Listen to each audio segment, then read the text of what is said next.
পিলখানা ট্র্যাজেডির ঘটনায় জাতীয় স্বাধীন তদন্ত কমিশনের রিপোর্ট জনসম্মুখে প্রকাশ না করায় ক্ষোভ প্রকাশ করেছেন বিডিআর কল্যাণ পরিষদের কর্মকর্তারা। বিকেলে ঢাকা রিপোর্টার্স ইউনিটিতে আয়োজিত সংবাদ সম্মেলনে তারা আগামী ৭ দিনের মধ্যে পুরো রিপোর্ট জনগণের মাঝে প্রকাশের দাবি জানান। অন্যথায় আবারও কঠোর আন্দোলনে যাওয়ার হুঁশিয়ারি দেন। এ সময় বক্তারা অভিযোগ করেন, যারা বিডিআর হত্যাযজ্ঞে জড়িত ছিল তাদের বাঁচাতে একটি মহল এখনও ষড়যন্ত্র করছে। প্রকৃত দোষীদের বিচারের আওতায় আনা এবং যারা জড়িত ছিল না অথচ কারাগারে আছে তাদের দ্রুত মুক্তির দাবিও জানান তারা।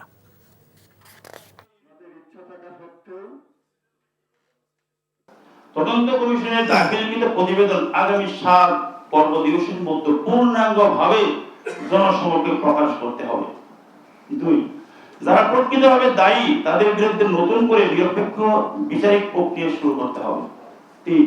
ধারালো অভিযোগে দণ্ডিত নির্দোষ ও অভিযুক্ত বিডিআর সদস্যদের মুক্তি, চাকরিতে পুনর্বহাল ও ক্ষতিপূরণ দ্রুত নিশ্চিত করতে হবে।